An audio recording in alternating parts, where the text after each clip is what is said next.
Ana Marcondes está sentada a uma mesa ampla junto a um grupo de pessoas. As nossas percepções.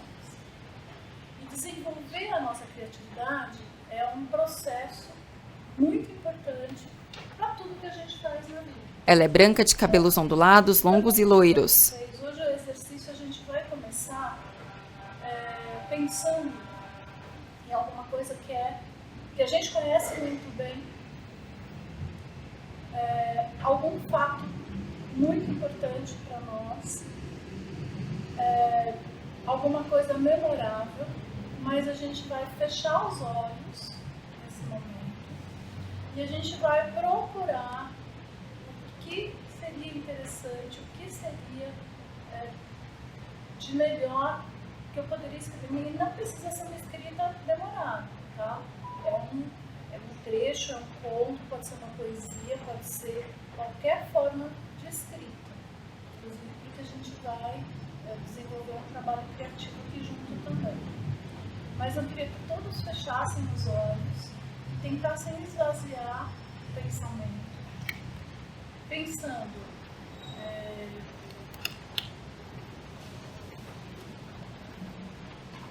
um lugar na esquina, um dia no sofá, um animal. Comecem a vasculhar dentro de vocês. Agora eu vou pedir para vocês, na sequência desse pensamento, trazerem um personagem para contar essa história ou para fazer com que essa história aconteça. O personagem pode ser homem, mulher, pode ser velho, pode ser jovem, pode ser criança, pode ser um animal.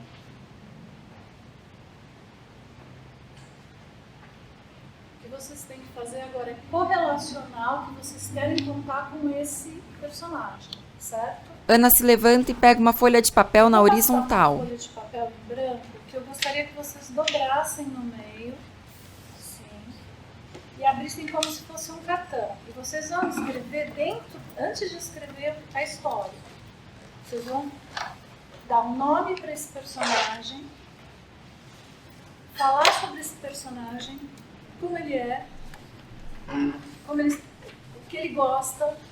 Vamos criar um personagem tridimensional. O que é um personagem tridimensional? O personagem tridimensional é um personagem que você consegue enxergar. Todo ponto de partida de um livro tem um protagonista e tem um antagonista numa história.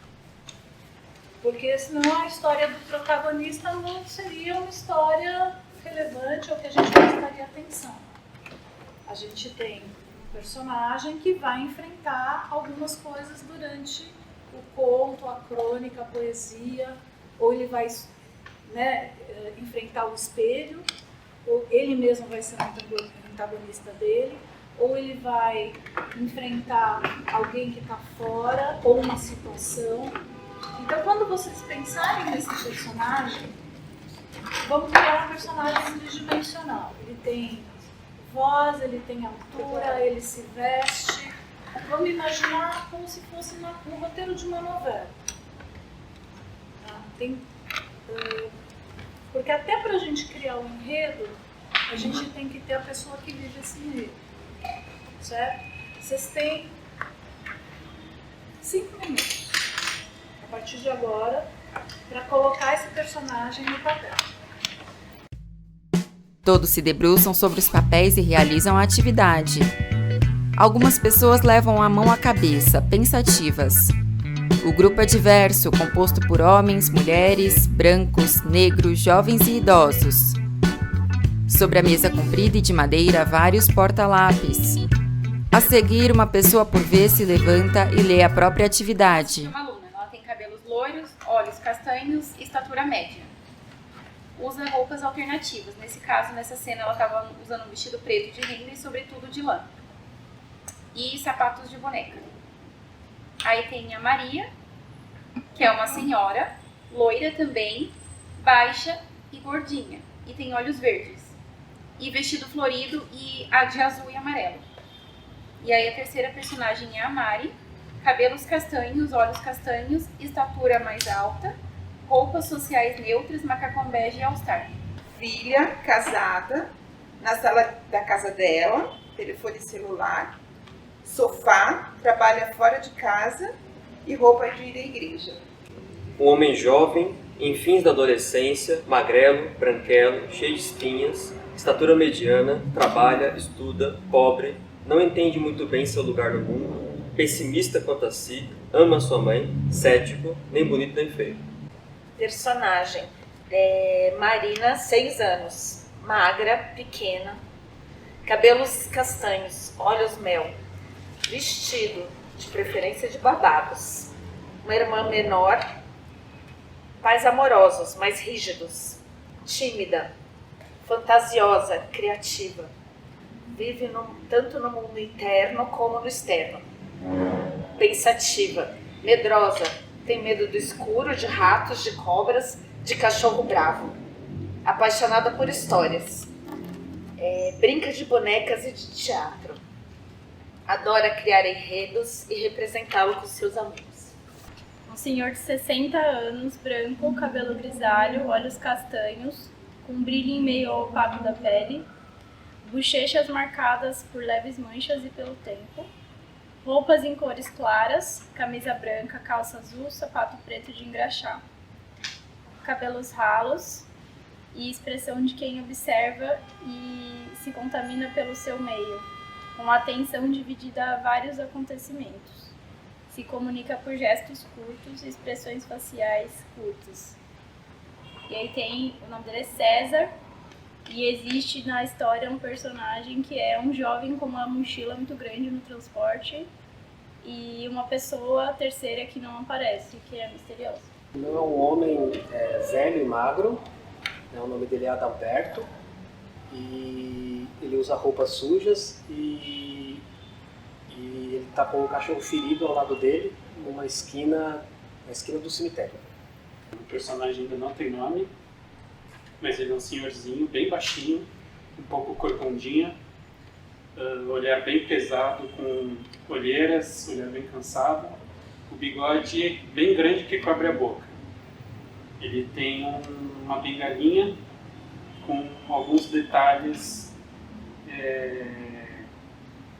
como se fosse um reloginho na ponta da bengala.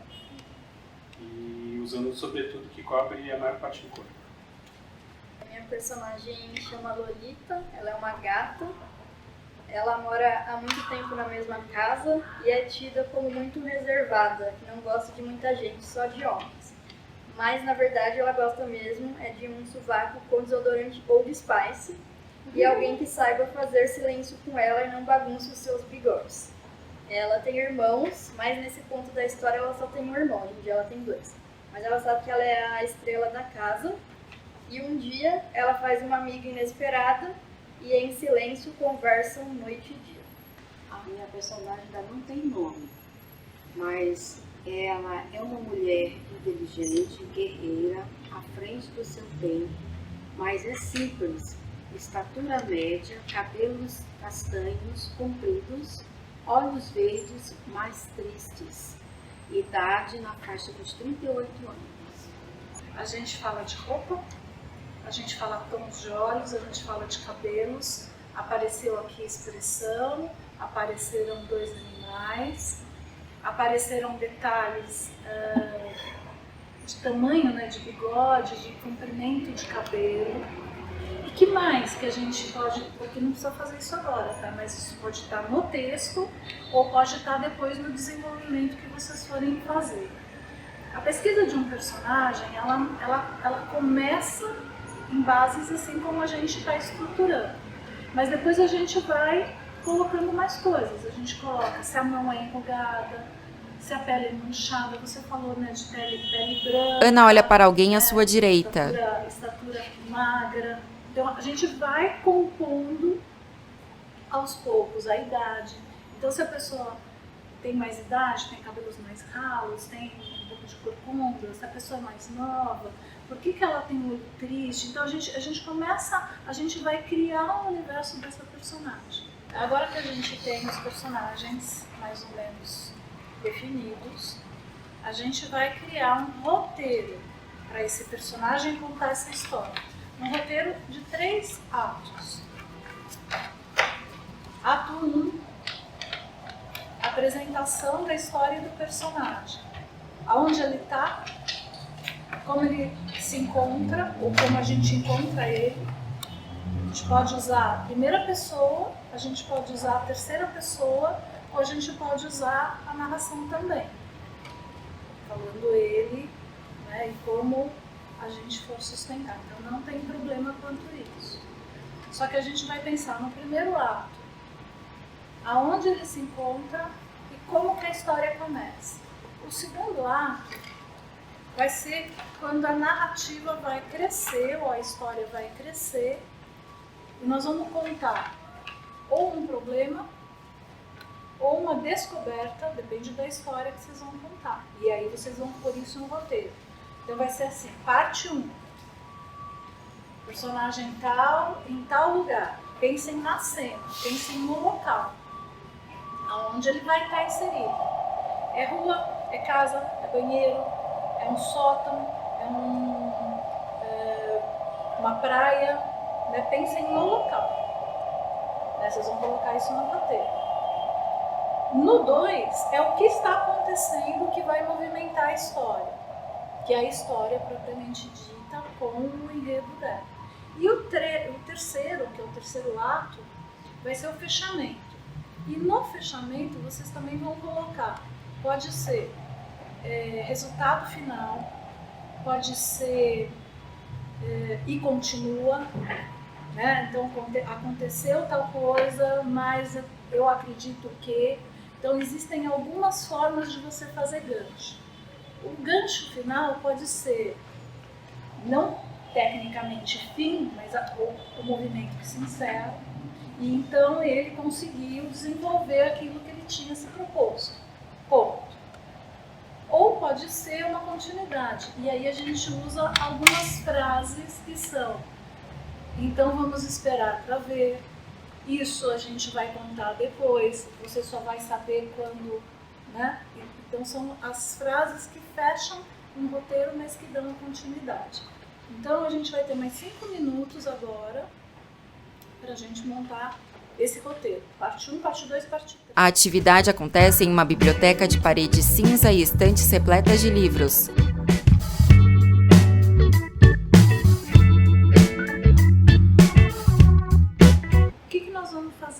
Agora nós vamos fazer uma rodada do ato 1, ato 2 e ato 3, que é aonde esse personagem está e o que está acontecendo, né, no ato 2 e como é que vai fechar. Ana caminha perto do grupo. Ela usa óculos de grau de armação preta, blusa bordô, saia azul e luva meia-dedo cinza na mão direita. Ela conversa com as pessoas enquanto elas executam a atividade.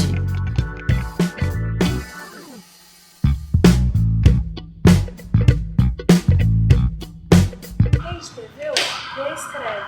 Quem não terminou, termina. Quem acha que faltou alguma coisa, complemente. E aí a gente vai, eu vou pedir para que vocês mandem um material, fotografia e de repente uma leitura de vocês, que não precisam vocês aparecerem, se vocês não quiserem, que seja a capa do trabalho e vocês lendo, entendeu? Mas que vocês mandem o que eu quero colocar, e colocar como uma experimentação verdadeira. Né? Eu acho que o que a gente está fazendo aqui é tentando tirar o verdadeiro dessa experiência. Não tem certo, não tem errado. Quando não tem certo, não tem errado, você ter parado no título. Eu acho que você respeitou o momento. Tem dias que a gente não consegue escrever. Tem dias que a minha escrita é super confusa. E nem eu depois aproveito grande coisa. Mas às vezes eu leio um texto enorme que eu vou jogar fora, eu tiro frases que me constroem crônicas. Então nada é perdido. todo o tempo que a gente estiver utilizando para trocar conhecimento e ouvir e conversar e construir, ele é um tempo ganho. Então, na escrita, eu acredito que a escrita é uma das coisas mais importantes que a gente tem como ser humano. O registro, o poder passar para os outros, o deixar algum legado, ou se comunicar, né? Tudo isso está dentro desse processo. Então, não abandonem esse processo, continuem com ele. Agora, a Anne está ao lado de um monitor, que exibe uma apresentação de slides com imagens e textos. Amoroso Lima, fazendo essa oficina, que na verdade é muito mais para uma troca, né? Muito mais para que a gente tenha acessos diferentes do que seria a escrita criativa e do que é o ato da gente se representar através de um texto. Se representar de que forma? Representar aquilo que a gente tem internamente e que a gente quer passar para as pessoas. Aqui eu digo assim, escrever é mais do que comunicar, é também se reencontrar, criar, permanecer em uma linha tênue, uma construção de expressão, um revelar-se, conectar-se. O que a gente fez foi um exercício de conexão, né, em que a gente parou a vida, parou o cotidiano para poder se conectar com outras pessoas e com outras vozes internas. Porque lembrando que aqui tudo que a gente está representando é o que a gente tem internamente. Seja a criatura, a personagem, o animal, a gente está trazendo de dentro, a gente está explorando o nosso mundo interno, que foi construído, constituído com muito tempo para que a gente pudesse chegar. Não estou falando de idade, eu estou falando de construção mesmo, porque a construção não é linear. A gente vive num mundo não linear em que a gente está distraído, como eu já falei algumas vezes, com o externo e a gente acaba esquecendo do interno. Então, o momento de escrita é um momento de recuperar esse interno. Eu sei que aqui está ruim, mas vocês vão poder ler em casa com calma. A oficina de escrita criativa ela passa por 4 etapas: o desenvolvimento da imaginação, o aprimoramento das técnicas narrativas, a troca de ideias e os exercícios práticos com feedback, que foi o que a gente construiu aqui. Aí depois a gente, com calma, vocês vão achar tudo que a gente fez aqui dentro. Ela usa o mouse para avançar os slides. A proposta da oficina é levar uma prática que descobre a teoria. A gente vive numa sala de aula, se a gente fechar o olho de novo e se lembrar na escola, a gente está falando de prática de outras pessoas, de narrativas de outras pessoas e de essência de outras pessoas. A gente está ouvindo professores trazerem e traduzirem para a gente a experiência deles. O bom aluno é aquele que colhe todas essas frutas, colhe todas essas flores, todas essas experiências, entorna para dentro, transmuta e daí transfere de novo para o externo. Fazendo o quê? Um compartilhamento daquilo que foi vivido pelos outros, com a nossa experiência própria, e aí transmuta para a experiência que a gente vai passar para frente. Quando a gente começa a criar, se a gente pensa em técnica, a gente acaba fazendo o quê? Ou a gente faz uma repetição da técnica, uma releitura, tudo na vida se copia, tá? Mas as releituras, elas têm que ter uma vírgula. Porque se você ficar só na releitura, você compromete seu processo de criação. Enquanto você usa a releitura como processo de pesquisa, você está no caminho certo. Então, a teoria, a parte teórica mesmo, ela tem que ser ferramenta, ela não tem que ser suporte para a gente ter o processo criativo. Ao lado do monitor, 2 livros de Ana Marcondes estão expostos, Oficinalmente e Vermelho. O que a gente fez, né, nesses exercícios foi uma oficina de roteiro, de roteirização. A gente pensou em como que a gente podia desenvolver uma história. A nossa história ela pode ter 5 linhas ser um conto rápido, breve, ela pode ser uma novela, ela pode ser uma crítica social, ela pode ser um paper, né? uma pesquisa, não importa. O que importa é que essa estrutura que vocês fizeram hoje, vocês podem aplicar para tudo. Para a vida, para lista de compra, para casamento, para conhecimento geral, para tudo. A vida a gente roteiriza. Tudo que a gente roteiriza, não é que a gente está criando um pensamento pragmático, mas a gente está facilitando a nossa performance criativa. Vamos pensar em performance criativa. Quanto mais eu leio, quanto mais eu conheço, melhor eu desenvolvo o meu trabalho pessoal. Se eu conheço vários autores, eu posso falar assim, eu quero fazer vou usar a minha escrita, a minha verdade, mas eu posso fazer um texto tipo Clarice Lispector.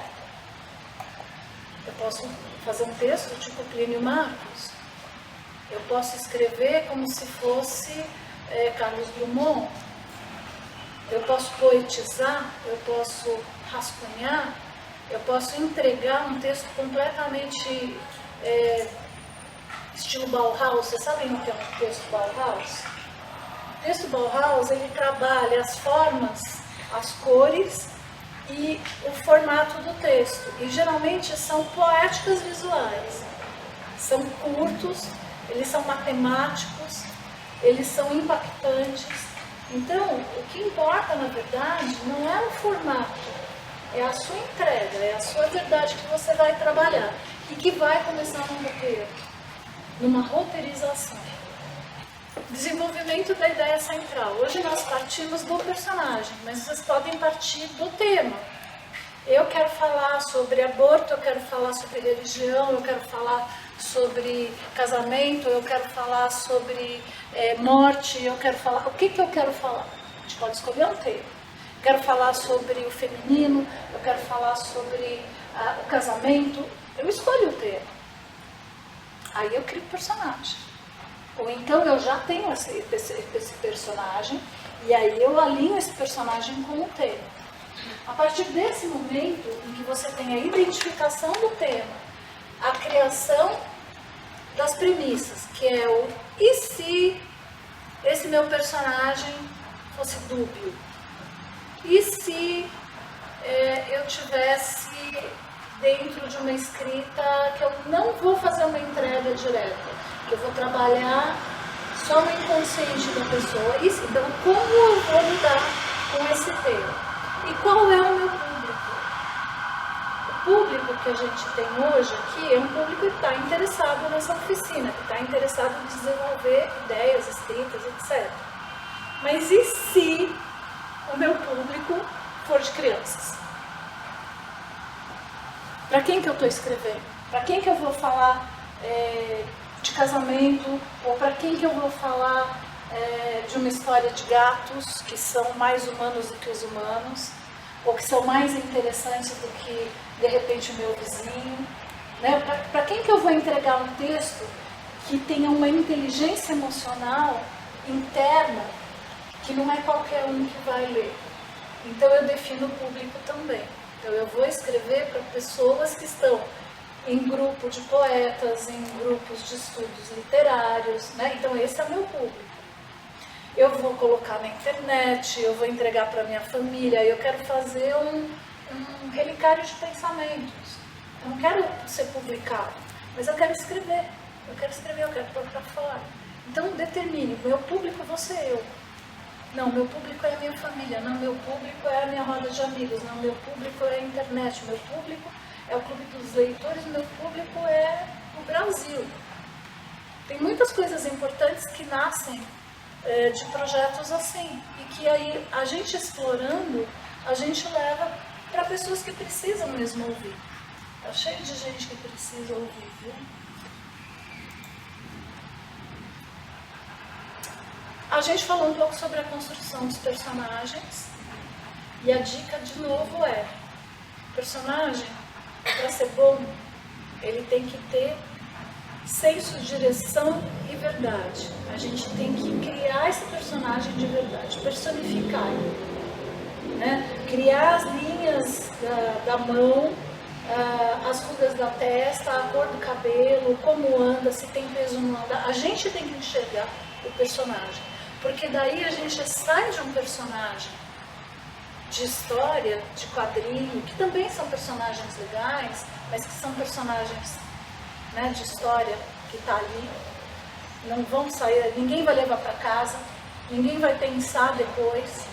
Sabe aquele personagem da novela que você nem lembra que estava na novela? Se falar para qualquer mulher que assistiu a tal da novela Avenida Brasil, quem era a Carminha, todo mundo vai falar, meu Deus, que puta personagem. Se a gente pegar aquele personagem da série Breaking Bad, que é o Heisenberg, todo mundo vai saber quem é o personagem. Então tem personagens que te irritam, que te movem, que te incomodam ou que te agradam, que são personagens tridimensionais, que você consegue ver fragilidades, neuroses, sensações, medos. Né? Então isso é um personagem tridimensional que vai prender o leitor. Essa criação, a gente começa com fichas, né? Exatamente aquele. Ela é morena, ela é loira, ela está, né, vestido de noiva. Quem não lembra do vestido de noiva do Nelson Rodrigues? Né? Construção de personagem maravilhoso. A gente falou também sobre estrutura de narrativa. Então, como é que funciona, quais são os modelos, quais são as divisões, qual é o ritmo. Né? Essa coisa dos atos ajuda muito. Depois vocês podem sair dessa questão dos atos. Mas para o começo é mais fácil. Então você tem o início da história, o arco da história, que é onde a coisa se desenvolve, e a finalização. A partir de outras narrativas e de outras construções, vocês podem ir incorporando outras possibilidades também. Aí eu conto aqui que tem o arco da história e o arco do personagem, que são coisas diferentes. Né? O arco da história ela não precisa ser linear. É comum em diversas séries isso, né? A série vai e volta no tempo, ela, em jogos, em livros, em vários suportes em que você tem a história, você tem essa dinâmica da narrativa contada, de uma forma continuada, mas que pode ser em qualquer direção. Ela não precisa ser começo, meio e fim, ela pode ter essas derivações. E o arco do personagem já está mais ligado com a transformação do personagem. Por exemplo, a gente não teve narrativas de transformação aqui. O cara era bonzinho e de repente ele passa por uma cartaz e se mostra um monstro. Ou ele parece um monstro e na verdade ele é uma pessoa super doce. A gente não teve essa construção. Então fica a dica para quem tem esses personagens que estão aí nessas histórias de procura, ou de perda, ou de alavanca, de repente pensar nessa coisa da transformação, que é o arco do personagem, e que ele também pode passar pela narrativa do herói, que daí ele se transforma de novo por causa de alguma coisa que aconteceu, e aí ele entra no, digamos assim, na áurea do herói novamente. Então tem várias coisas que a gente pode estudar. Aí eu cito dois escritores, né, que trazem o Shakespeare, que traz Hamlet, que tem esse arco do personagem, e o Dostoiévski, que tem o Crime e Castigo, que também tem essa construção, né, da transformação do personagem. Indico como leitura, porque vocês vão ver a forma que eles trabalham o cenário, a cena e o personagem. São assim, dignos do que eles são como hoje estudados e tudo mais. Jornada do Herói, estrutura de 3 atos. Vocês vão ter como estudar aquilo que a gente fez. A Jornada do Herói, que é 12 etapas, é uma coisa mais longa para a gente fazer em oficina. Mas a partir da estrutura dos 3 atos, vocês podem passar para essa estrutura aqui. Tá? Então tem passo a passo. Lembrando que também a gente está, né, ali conectado no grupo, na internet, a gente pode continuar conversando sobre isso. Ano que vem espero ter mais oficinas. A questão do diálogo e da ambientação, que apareceu bastante também nos trabalhos de vocês, que isso também cria uma densidade no texto. O leitor, ele consegue se enxergar na cidade, ele consegue se enxergar na esquina do cemitério, ele consegue se enxergar na beira de um ponto de ônibus, ele consegue perceber o que um telefonema pode causar, o que uma busca de trabalho pode levar, né? Como a relação entre familiares pode se estabelecer. Então, tudo isso está no cenário da mesa, do sol, né? Do local em que o gato se encontra, do local em que o personagem está parado no ônibus, se tem a poça de água, como era o sapato, como era esse trajeto, como era a roupa. Tudo isso está presente aqui, na ambientação, porque a ambientação você também pode pensar em caracterização de vestuário, tá? É a mesma coisa. Quanto mais rico, e eu digo uma coisa que é muito importante, eu crio as minhas personagens, mas elas não precisam estar daquela forma que eu criei na narrativa inteira, ou no livro inteiro. Eu posso criar a personagem, para mim, eu enxergo ela, então eu dou uma carga de verdade nela tão grande que a cena e a maneira como eu vou transitando nas coisas da personagem passa para o leitor. Então é porque a gente fez esse adensamento de pesquisa antes. Revisão e ajuste do roteiro é onde vocês vão estar. Vocês vão ler, vão estudar como colocar esse roteiro como uma apresentação e vão identificar as falhas. Eu acho que aqui eu posso construir melhor isso, aqui eu posso encurtar isso, aqui eu posso trazer uma ilustração, aqui eu posso trazer um recorte. Então, a identificação da onde os diálogos não estão fazendo sentido e aonde eu posso melhorar. Tanto na apresentação, como no diálogo, como na resposta que a gente espera do fechamento do texto. O feedback do leitor, a gente pode chegar, antes de fazer a apresentação, a fazer o seguinte: pede para alguém ler. Antes de eu lançar o livro, eu dei para mulheres lerem, porque eu queria ter um feedback para poder ter certeza de que eu estava no caminho certo. Mudei poucas coisas e mandei ver. E ferramentas digitais. Não é para escrever o livro para o ChatGPT, mas depois que o livro estiver pronto, pode fazer um Google corretor para ver se não tem nada estranho e depois passar por um corretor do como é que chama? Não do ChatGPT, não tem nada contra, mas também não quero. Tem, não é? Eu esqueci o nome, gente, desculpa. Mas enfim, tem corretores na internet que ajudam muito. Porque quando a gente... Copilote. Isso, pode ser copilote.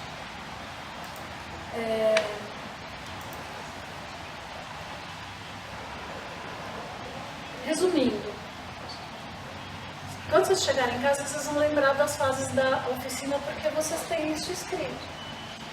Organizem essa escrita.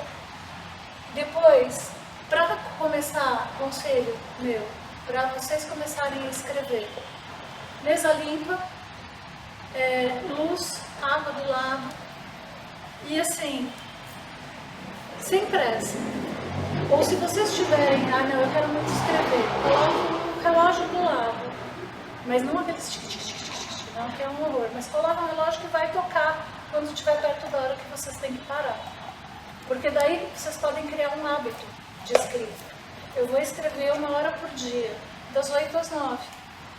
Não interessa o que eu vou escrever. O que é importante é que essa escrita seja repetida 1, 2, 3 vezes por semana, o quanto vocês puderem. Por quê? Porque a gente pode separar uma parte para leitura também. Quanto mais a gente lê, mais referência a gente vai ter. Eu bebo muito na água dos formatos de narrativa. Porque as narrativas, por exemplo, eu gosto muito do Carlos Heitor Coni, eu gosto muito da Adélia. a Adélia Prado, o Carlos Heitor, eles têm uma maneira de escrever visual. E isso para mim é muito importante. Eu gosto desse tipo. É um pouco machadiano, né? Também a escrita da Adélia machadiana.